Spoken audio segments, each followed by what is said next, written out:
of Nick. Tony Topping, who is a guy who I interviewed a while back, and he'd had some strange experiences, and he'd also got footage of a helicopter chasing him down the street.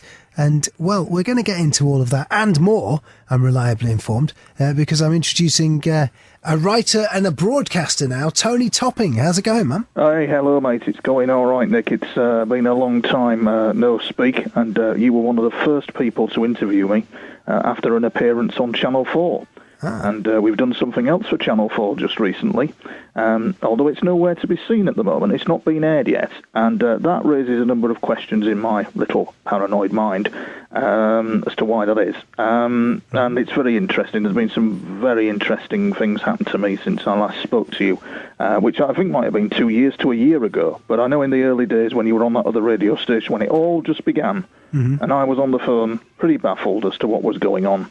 And since then, we've managed to make tremendous work. It's taken me 14 years to understand the complexity of what I've walked into, and I'm still ongoing with it. But there you go. Let's just check that I'm right. You had an experience with what you believe were extraterrestrials.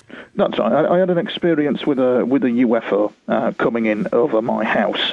In 1999, and as a result of that UFO coming in over the house, I started getting strange phone calls, people following me, and a helicopter filming me. So it meant that the people who were doing this without oversight, very worrying their behaviour because it's without oversight, knew before I did what was going on. So they already knew what I had to learn 14 years down the line, as it were.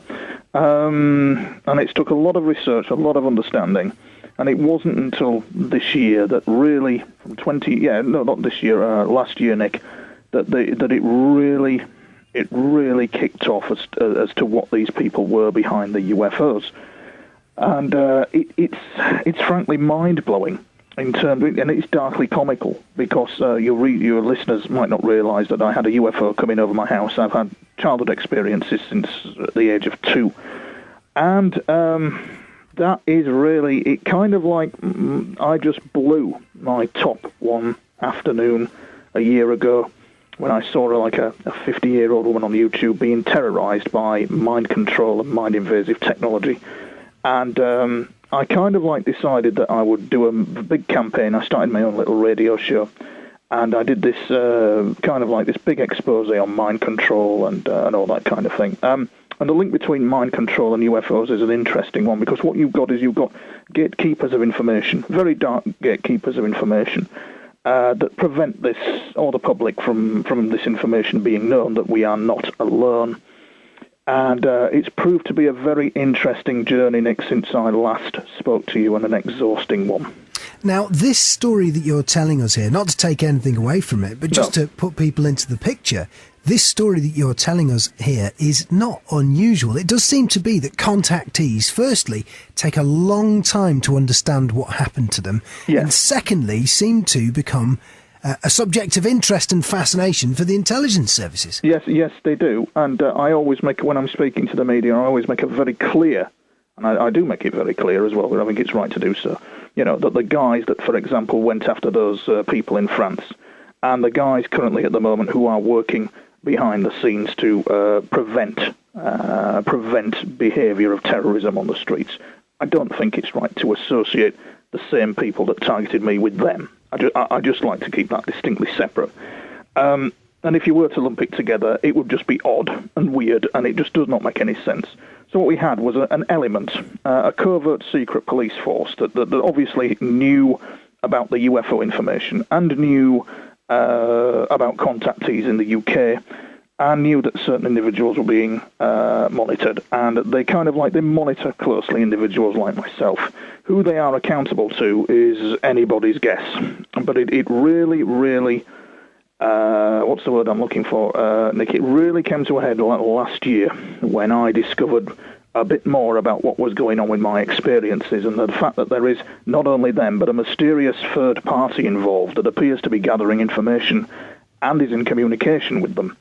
And this led to the fascinating book, what I'm beginning to write at the moment, called High Strange Black, which details the covert operations of UFOs. So really, what I am is a covert witness to operations that are very secretive involving UFOs. When you interviewed me at first, all those years ago, I couldn't comprehend what was going on around me, and now I do. So now I can comprehend what is going on around me. I have to be very careful what I say, but it's basically the case that there are strange goings on. We are not alone, and this has led to some fascinating experiences over this last year in 2014. So when you say we're not alone, do you mean that the extraterrestrial intelligences are working with this government, or that they're on this planet but they're not working? Do you know? Give us a bit more. Yeah, okay, no, it's a very fair question, Nick. And what is odd about all this is in terms of the media, our worst form of censors is not you and the mainstream media. Now, you're probably a bit alternative, but you're a bit mainstream as well. But I've found with my game that the worst censors are the people who represent our own subject and their own alternative media. I mean, I've been censored by my own people, as it were, by a certain channel, and so I find that I've had a pretty easy run, really, with the mainstream media on what I talk about. But on saying that, it does appear that there is some kind of mysterious liaison going on with these extraterrestrials who are out there, and I wouldn't even describe them as extraterrestrials. I'd describe them as looking a bit like us but different. And the kind of shock of what they look like settles in. At first, you're a bit taken aback, and then it kind of like just the shock of what they look like settles down slightly. You still can't quite adjust to it because they look like us, but they don't. So it's not like what you see in the movies where they're grey aliens or anything like that. They look like us, but are distinctly different, very distinct in their look. It will be unmistakable if you saw one of them. Try and describe that. What do you mean? Okay, well, for example, if you Nordics, for example, the famed blonde Nordics. What is interesting about the Nordic aliens that we so often hear about in the media is the fact that we've got in Zulu folklore, they called them the Wazugu. They called them the children of the dust devil in Zulu folklore. So it meant that the Zulu nation in their folklore had seen blonde aliens descend from the skies above before they had met the European Western male. And they then met the European Western male and assigned the word Wazugu to them as well. So really the original term for Western European male actually refers to Nordics from above. So they're blonde, they're blue-eyed, and they look like us, but their hairstyles are quite distinctive, and their look is quite distinctive as well, very Scandinavian. Very, very blonde, distinctly. And it kind of like is a very strange environment, Nick. Well, let me just come in here, because the Nordics are supposed to be a race of extraterrestrials who look, as you describe, kind of like the classic, I guess, Norwegian style, like, yes. Thor the Thunder God. Yes. That's what but they look like people, but I think they're a bit taller, right? That's the main distinguishing difference. Yes. Okay, so what context have you seen someone who you thought is a Nordic extraterrestrial? Well, what happens is, Nick, without going into too much complication for your listeners, this is not this. How can I put it without causing cognitive dissonance with your listeners? I think it's time, from my experiences, not to apologise, because if I apologise for them in any way, shape or form, I think it causes cognitive dissonance with people, and I think it's best just to go for the jugular, and just say that over the past year, last year, I did a hell of a lot of research. I've done a hell of a lot of research into my experiences, and I suddenly realised that somehow me and maybe others are being used as some kind of interface between their reality and our reality, and that they were speaking to somebody. And this came apparent. I'd only had mild sightings of these blonde aliens. A few years back, I had a female one in sleep. And we must look to a very famous guy in Russia called Alexei Yusavin, who was the general in charge of Russia's KGB psychic spy unit, who gave an interview to Pravda. Yeah, and gave an interview to Pravda of all. Now, you see, the Western media would ridicule this, but he sat back. He talked to Russian journalists about his unit's remote viewing and psychic espionage unit that was looking at extraterrestrials. And he came out with this statement that he preferred to use female teams to communicate with them during these proper experiments that were done by his military. And the situation was, he discovered that 90% of the time the interaction was with females. So 90% of the time, people like ourselves are interacting with female aliens. Rarely will we see a male one. With me over the years, it's been female constantly. On this occasion, what happened was quite staggering because it was on the morning. I was due to go and film with a TV company outside a prestigious establishment in London. I mean prestigious. I won't mention who they were. But it was on that morning that I had this extraordinary vision, Nick. And I can only tell it like it is. This extraordinary vision entered my head. And it was extraordinary, of two triangular craft that were not human aircraft. But this staggering vision of these three Nordic males, tall, male, speaking to somebody. And speaking to somebody I couldn't hear what they were saying, but they were speaking to someone across my awareness. This, that in itself is not a complex issue. It's a simple one when you think about it as to what was going on, but it took me years to piece it together. But it appears that they were speaking to a third party that didn't involve me, but I was interfaced with them. So they were walking through me and speaking to somebody else. And what is absolutely incredible is that they were showing clocks of 15 minutes to midnight. In other words, somebody somewhere was being warned, clearly warned, that, and this is when it was all kicking off with the Ukraine, and you could see that Ukraine was escalating up. And for some reason, the Russia, I think at the time, backed away its military forces. It's still doing its proxy war. There's still a proxy war going on there, but for some reason Russia just turned it down, as did America and all the others. They just turned it down. And it was on that morning when it happened, and I will never forget that. So help me God. Let me try and understand and imagine this. So you're getting ready to do a TV appearance. Correct. So quite a stressful situation. Correct. That you're getting ready for. Yes. And then you are distracted by a vision of... Yes. Two people, Nordics. Yes. Speaking to each other through you. Speaking to somebody else through me. Right, yes. Speaking to someone... Yep. So could you see these Nordics? Or they were just as plain as you were, Nick. A bit taller than you, a bit taller than me.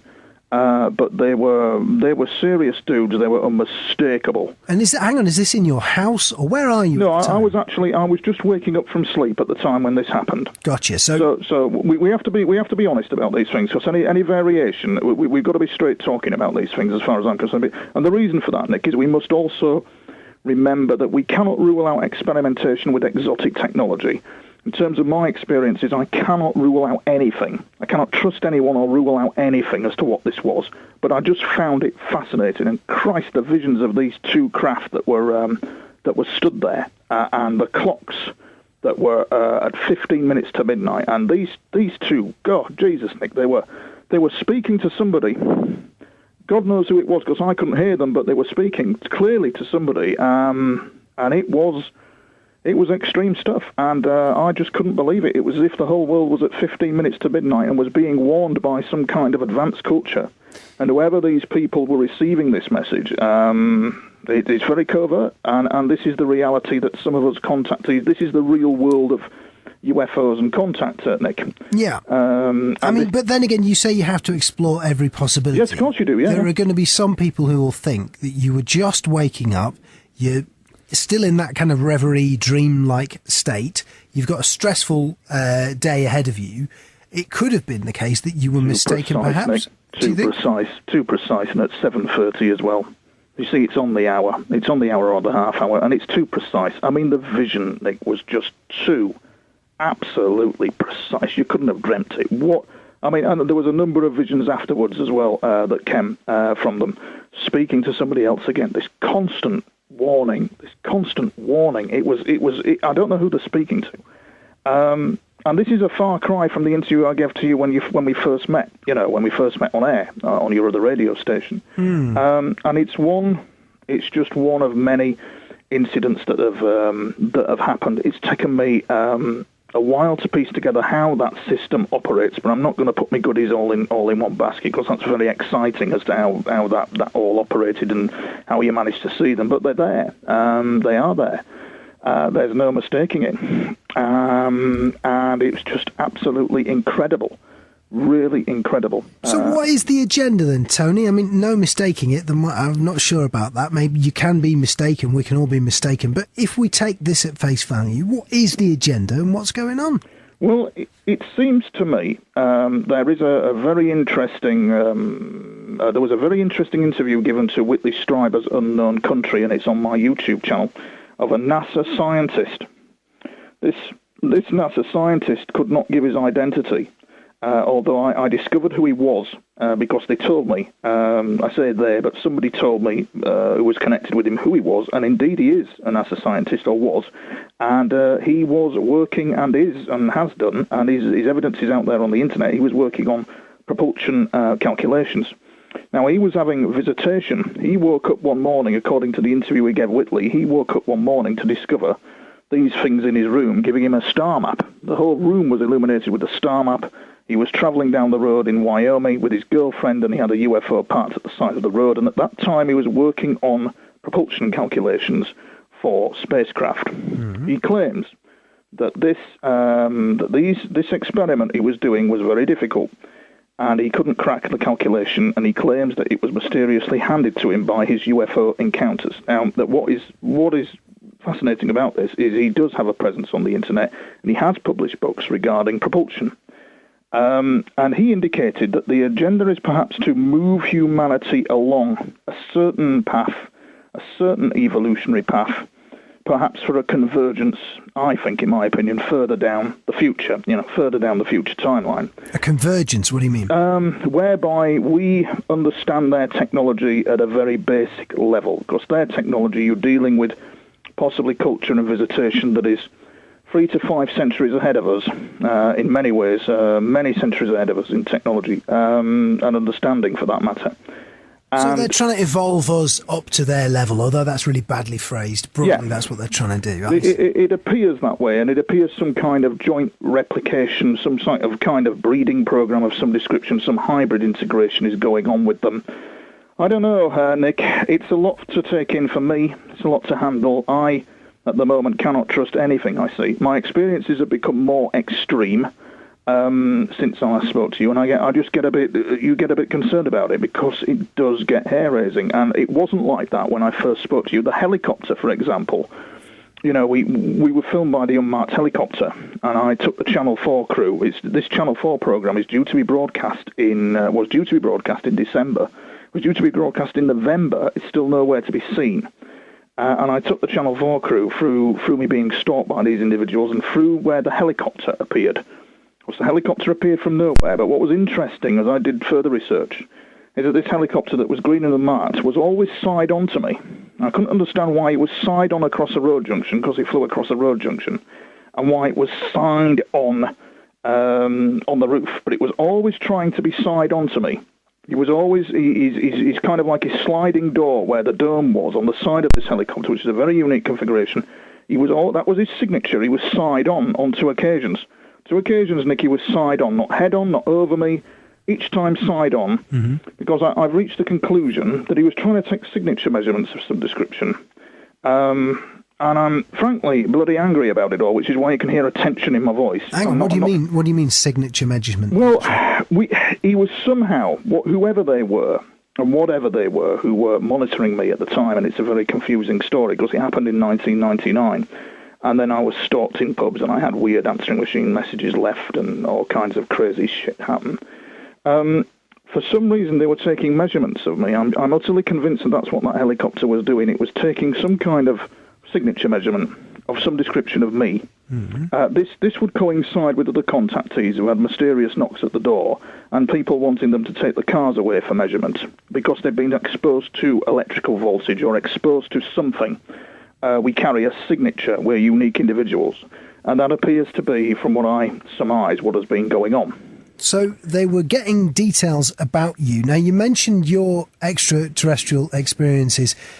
What, have been with female aliens? Is that right? Well, a combination of the two. But really, they appear to be involved in some type of process with a third party, to which I am an interface to. So...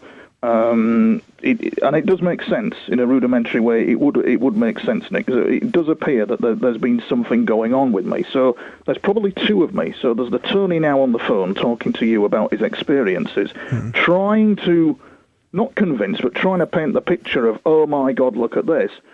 And then there's probably the other Tony in another dimension, or even another time space, or even another time frame that's actually full-on liaison with them. And therefore the Tony that's speaking to you on the phone will probably have what's known as screen memories. So his memories will be blocked off, my memories will be blocked off, I won't be able to remember what's going on. Whereas the Tony, possibly in a fourth dimensional state of mind, will probably have a full-blown liaison and conversation with them. Right, okay. You get it? Well, not really, but I'm following it, I think. So what you're saying is that there are two versions of you, potentially. One of those other versions of you is in another dimension/time. That makes sense. And that's where you can remember everything and you're fully conversant with the aliens. That would make sense, Nick. And that's where you can remember everything and you're fully conversant with aliens. But that's not quite correct, because what you've just said is an interesting mainstream media type phase. It's not quite right, that. We can't remember. A lot of us contactees can't quite remember. We've got screen memories of what's happening to us. We're only fed on a drip, drip, drip kind of scenario, so we don't quite know.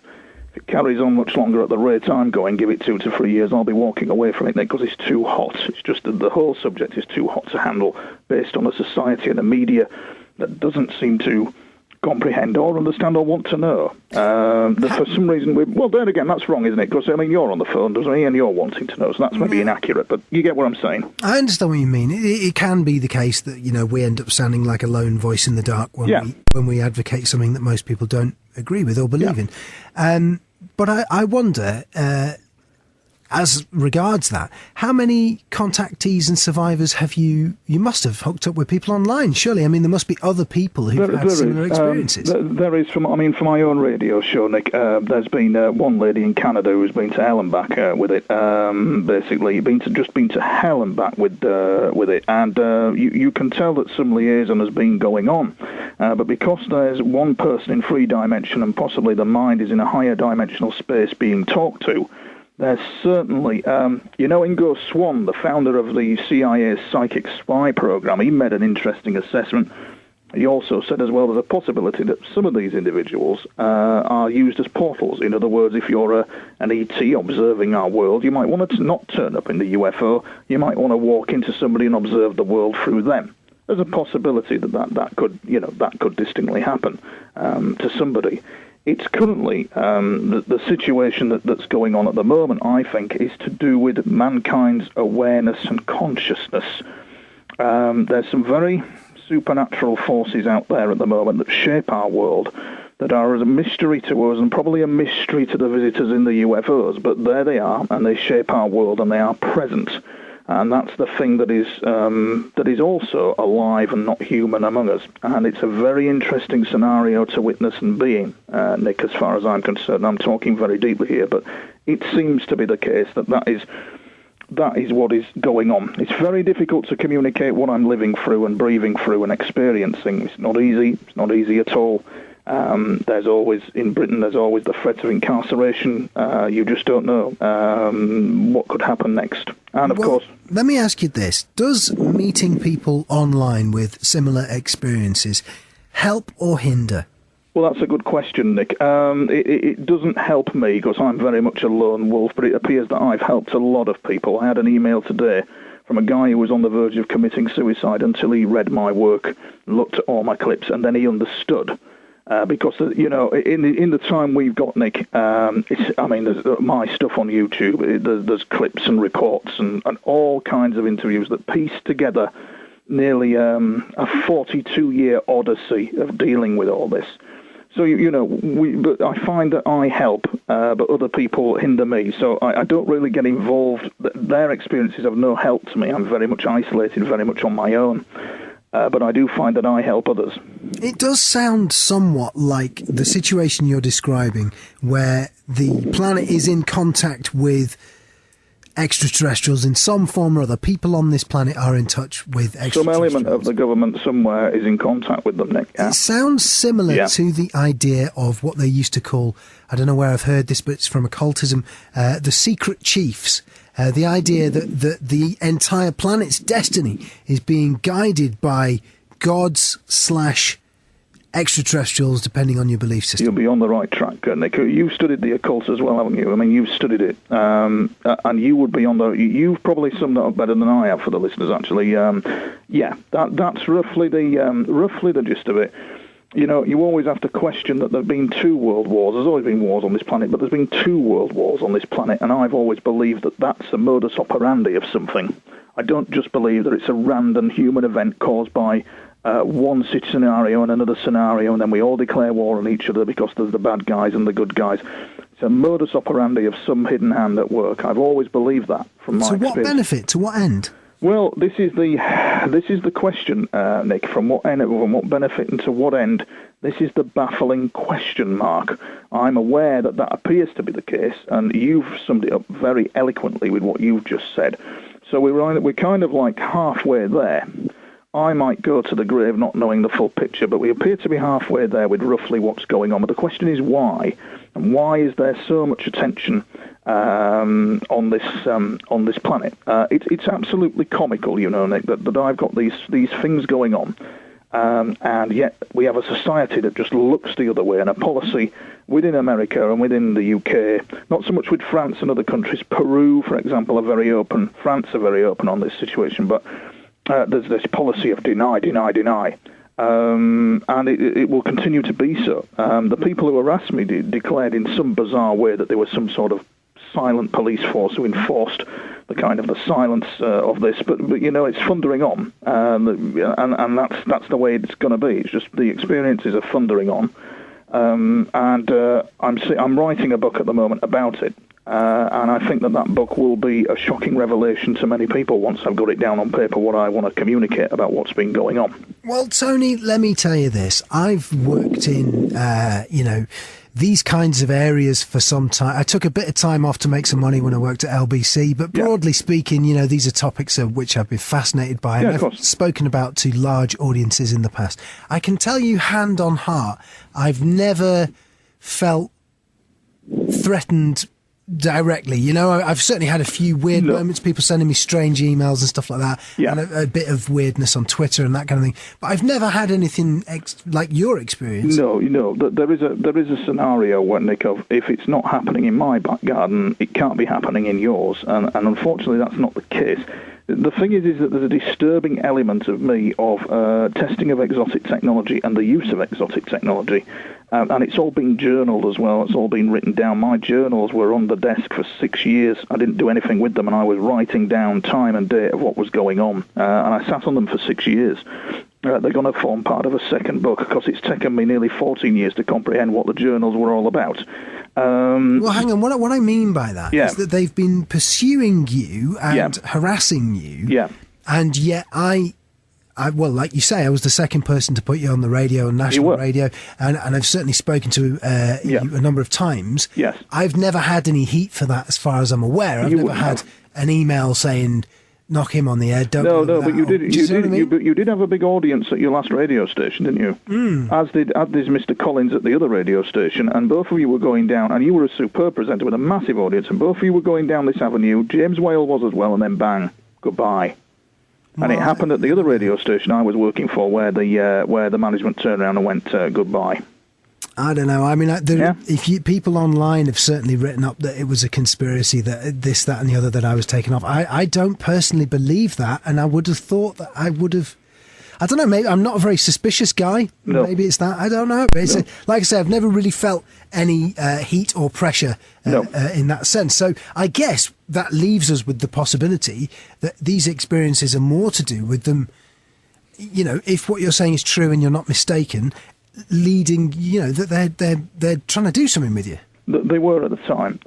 They've backed off now, but I'm always wary. I'm always kind of aware. What is frightening is in a democratic society, you've got the Belgian government, for example, the head of the Belgian Air Force, plainly indicating in public that his Air Force intercepted craft that were not human during the Belgium Triangle incident. You've got the guys in Peru who are quite open about it. The guys, people in India, the Indian government, quite open about this. The French government have their own dedicated unit, quite open, called GPAN, which monitors quite routinely and is quite open about the UFO situation. But there is this covert silence, this controlling, bullying silence, which Admiral Peter Norton at the time when he was Defence Secretary, even said publicly that he had tried to get access to all this information, and he knew that he was shut out. And he was the Secretary General of NATO, Admiral Peter Norton, and he knew that he'd been shut out. It seems that there's this bizarre lockdown, Nick, and I can only think that somebody somewhere wants a war. Somebody somewhere wants destruction.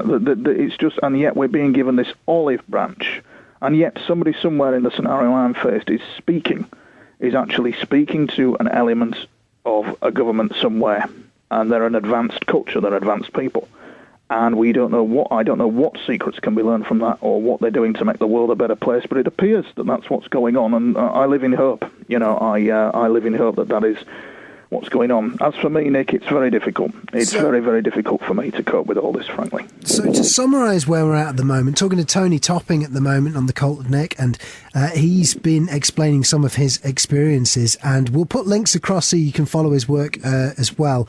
And I guess the picture that I'm building in my mind from what you're saying is that the suggestion is that the secret chiefs, the controllers of the world, are extraterrestrial in origin, or at least are influenced by extraterrestrial concerns, and that you're in some way involved in that. So they're channeling messages, or they're relaying messages in some way, and you're involved. That's broadly... It seems I'm involved in something covert, Nick, that involves UFOs. I'm involved in something covert, it would appear. And they want a massive war. Well, you see, just be careful with these sweeping remarks and singular words and they want a massive war. You guys in the media have got to be careful, Nick, of these sweeping remarks, because somebody somewhere... I think maybe I've misread you. I think it appears that we have this secrecy is causing problems. It is not for the betterment of mankind to keep all this quiet, I don't think. And I think that we are by them. I maybe misunderstood you. I do apologise. I think that we are being warned by people and cultures of advanced nature that this is not the path we should be going down as the human race. Gotcha. So what you're saying is that these characters who are speaking actually want the best for us, and they're trying to prevent a war. It would appear so. I'll never forget that vision, Nick. There's been other visions as well that have happened to me, but I will never, ever forget what happened on that day. And it was a prestigious organisation that we were filming outside for the Channel 4 programme that's meant to be broadcast, but is nowhere to be seen. It is nowhere to be seen at the moment. It was meant to be broadcast in October, then November, then December. It's nowhere to be seen. Well, hang on, Tony. I mean, did you... This is going to sound a little bit absurd, and I'm certainly not blaming... I know you, Nick. Go on. You're all right. Go on. So let me ask you the question. Did you ask for this experience? Did you ask for extraterrestrials? Can you remember? No. You're very sharp, Nick. You're very perceptive, because there is a component to my experiences. Not so much asking, so much as the lesson of Pearl of Wisdom is constantly, you think, you create. Is their constant mantra. You think, you create. What is interesting about all this, Nick, and I don't know how long I've got with you, but what is interesting about all this is the liaison that I've had with them relating to some of my experiences is a constant theme of responsibility with the information that is coming through. So that they've got this very wise... Some of them have got this very wise, eldered kind of restraint over the information that they are giving. Interesting, this guy Savin in Russia, when he gave his interview to Pravda, his military unit he was working with, he indicated that the only information they could get from them was regarding medical information. There was no information regarding their military, no information regarding the technology used to power their craft, none of that, just medical information. And it all seems to be to do with the responsibility of information. They have indicated to me, Nick, and I don't know whether this is right or wrong, that they have indicated to me that they'll be flying over again and I will film them. Now, the proof is in the pudding. I could be wrong. I could be right. But it's a fascinating journey. I don't trust anything what is put in front of me, and I have to research everything to try and get answers and ask myself, is that what's really going on? The reason why... this is particularly interesting is because there are different sort of narratives that people follow with the extraterrestrial hypothesis, yeah. And one of the one of the narratives that people follow is that the plan is to engineer a situation whereby we accept our extraterrestrial overlords when they arrive, and so the idea would be that they are coming to be our gods. No, real life and what goes on, Nick. Take it from a semi-professional, that's not the case, and I've learned that over the 40 years of experience I've had with them. As if the planet is occupied by some kind of intelligence that is possibly involved in humanity, in steering it into the direction that it wants to go down in a negative way. And in a recent scenario that I thought about, and it's on my YouTube channel, called The Ancient Force They Call Illuminati. It's a report on my YouTube channel about it, that I strongly believe that there's a scenario developing where and I use this as a metaphor, in the third Matrix Revolutions film, there's a scene where Neo confronts the machine, walks straight into the machine's domain. Don't know whether you've seen it, and the machine changes into this giant face and says, what are you doing here? What do you want? Neo says, I come in peace. But look over there's something coming. So this is an interesting scenario, Nick, because this thing that is out there that maybe has ultimate control over humanity as a consciousness of some description is smart and intelligent and has probably had its own morality. And I wonder if there is a scenario of that nature going on. It's a long shot, and I could be wrong, and it's dangerous. It's dangerous work. It's dangerous talk as well. And for me, it's sometimes not safe to talk about these things. For me, I don't feel safe about it. But I hazard a long shot, based on all the esoteric teachings and studies and my experiences. I hazard a long shot that could be a scenario, a possible scenario that is, we're talking deep esoteric here, but there's a possible scenario on the board that could be it. Okay, so let me just check that I've understood that. On this planet, there is human consciousness. Correct. And an additional consciousness. You got it.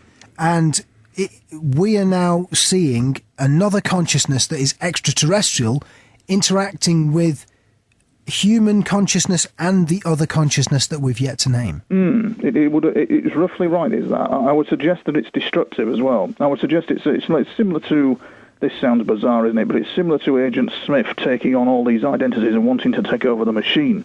What good is the machine when it's destroyed itself and destroyed us? And it's smart, it's aware of that. It's actually aware of that. What good is the treasure of Earth when it's just destroyed everything? And it's a long shot, Nick, and it's very advanced stuff that I'm really speaking about. It's just a long shot, but that could be something on the table in terms of the conversation we're having. Okay, so broadly speaking, we've got this kind of, for want of a better word, a bad consciousness, an evil consciousness on planet Earth. Mm-hmm. That what could it be? Do you mean that the Earth itself has thoughts? Put it this way, Nick. Look, it's a long story, but it's ancient and should be respected. And that's all I will say on the matter. It's ancient and should be respected. You should give it respect because it is, as some of the more esoteric scholars have said, a form of life, and it is, and it should be respected.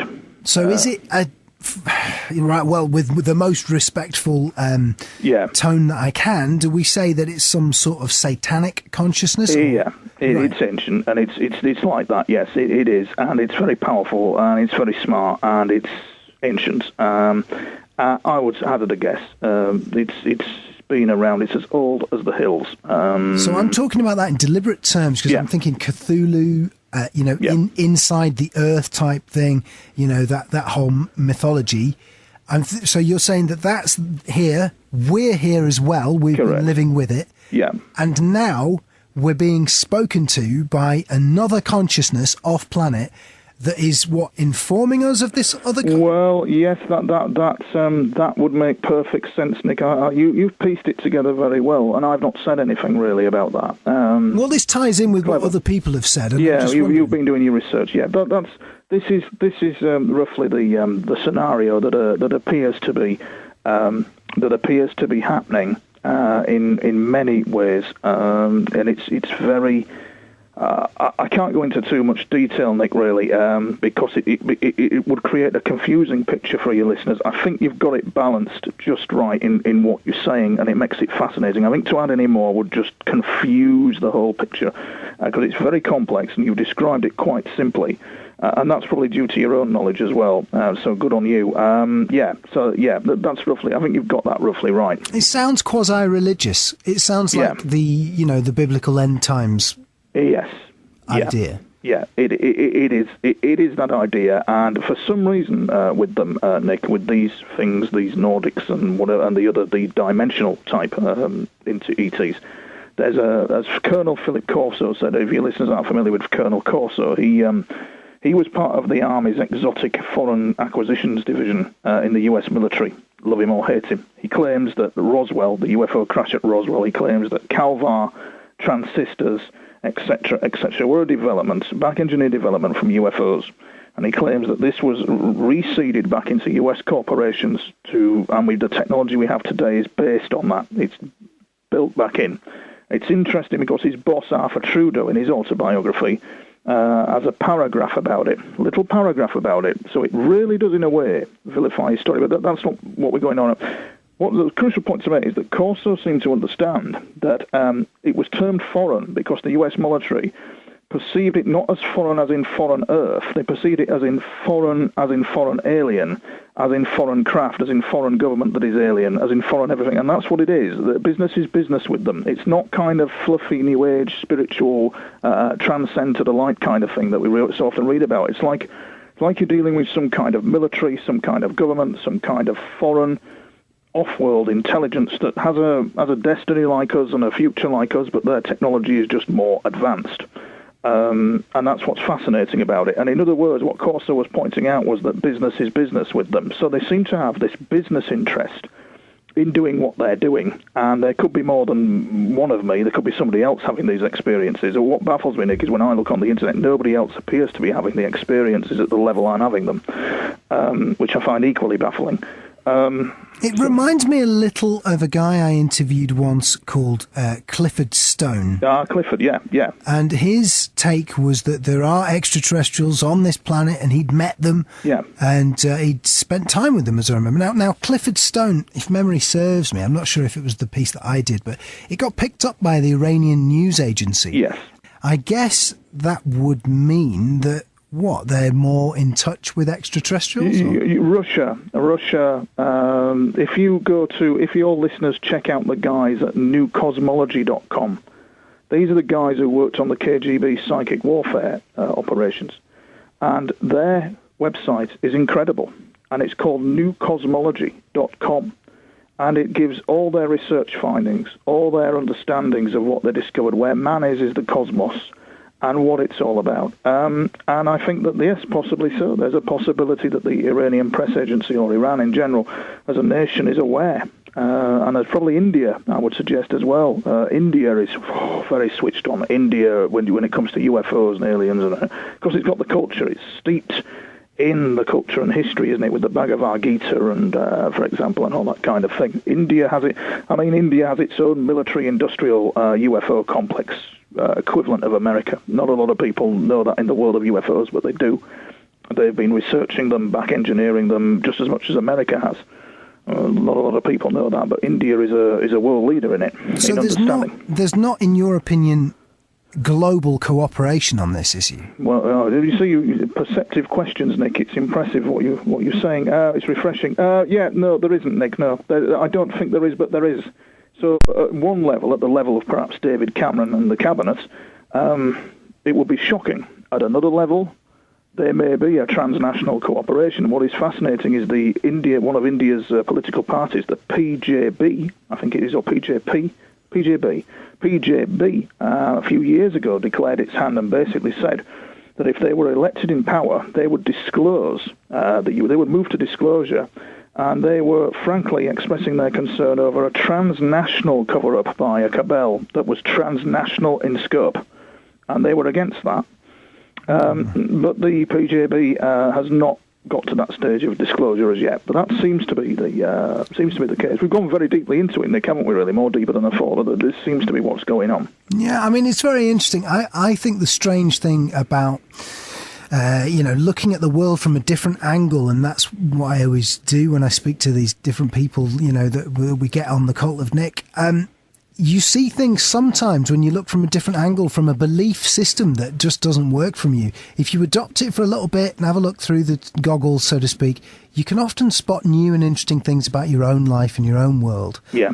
And I don't know, I find this interesting because what you're saying to me does sound like it has a certain occult spiritual dimension, it does. And it sounds not unlike the idea that the coming end times involve some sort of battle between, for want of a better word, good and evil, and one of that sounds like maybe what you're describing. It certainly sounds like what is going on at the moment. There is a theme from these interactions of responsibility with information, responsibility with information, and just doing the right thing, even if that means walking to the shops and getting some milk. I know it sounds ridiculous, Nick. That sounds absolutely, but it seems to be very Mr. Miyagi, the Karate Kid: wax on, wax off. Yeah. Do the most mundane thing to understand us. When they enter awareness, Nick, when I do have a communicative experience with them, it's only a couple of sentences. But it always is something meaningful. I don't get the full-on, you're the ambassador for ETs, you've come to save the planet. It doesn't work like that. I just get them coming in, saying hello, walking out again. Because the principle is that there's two of me. So there's the Tony talking on the phone, but there's the Tony somewhere else who's speaking to them. You see, it's kind of like a duality in some way.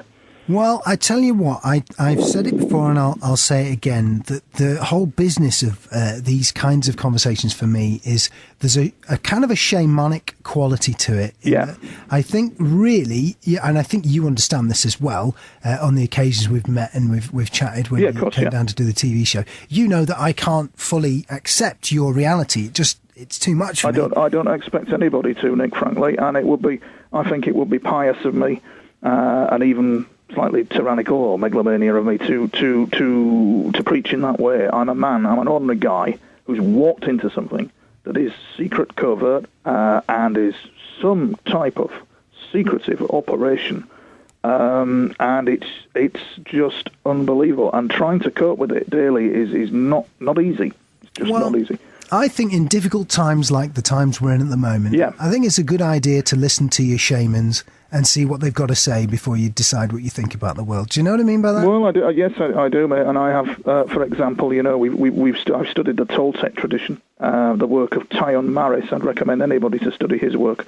A South African shaman known as a Nahel or a seer, and and describing the pitfalls of the path of high adventure, which is what I've taken, Nick, where I'm getting all this chaos and craziness, and the path of low adventure, where you've got Master Yoda in the Star Wars film, who's got the power to lift an X-Wing fighter, but instead he's stirring the veg in his cooking pot, making a stew. I want to do that. I want to be Master Yoda stirring the stew. I do, mate, frankly. But let me tell you, I'll just ask you this before I let you go then. The Toltecs, the only thing I've read about the Toltecs, and I assumed that it was just a self-help book with a good spin. Yes. There's a book, The Four Agreements, Don Miguel Ruiz, he claims to have had Toltec teaching. It's quite interesting. Is it? Now, I'm not familiar with his work. There is the work of Castaneda, which is a hoot to read. It's absolutely hilarious. The work of Castaneda is it's a very good read. I recommend that.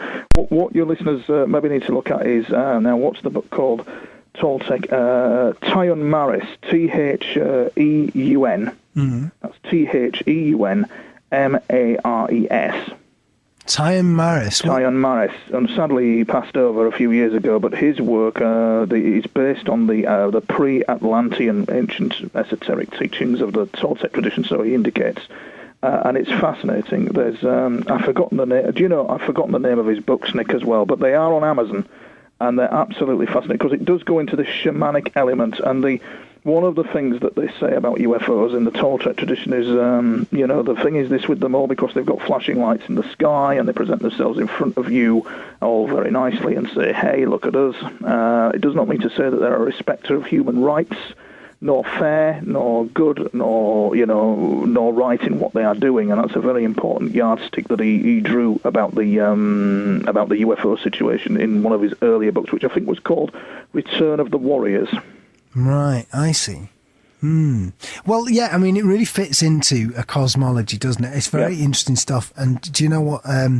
I want you also to tell us. So you have your YouTube channel, you have your website. I mean, you are the thing about podcasting that I've found, and I wonder what you think about this. But the thing about online work is it's not quite the same, in that there's a gladiatorial sense to it when you're in radio, because there's commercial concerns in a way that there isn't with a podcast.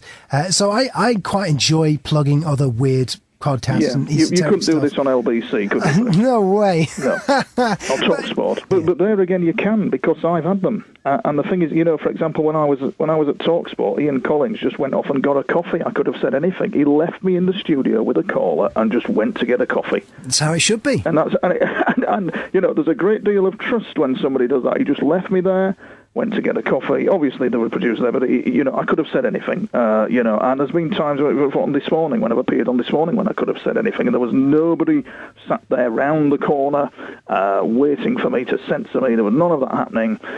But there was with my own ilk, Nick, in terms of Mr. Jones and his merry band at InfoWars, where they censored me. No, you clashed with InfoWars, right? And you see, they ridiculed and censored me. And that, for me, is a disgusting example of hypocritical censorship by the alternative media. And ever since then, I've been very wary of my own alternative media. Very wary. Well, I don't know. I mean, Alex Jones, I've had him on the radio show I used to do a few times. He's got his own thing. I think he has a bit of a concern, as far as I understand, that he will be portrayed as being into extraterrestrials and UFOs and stuff like that.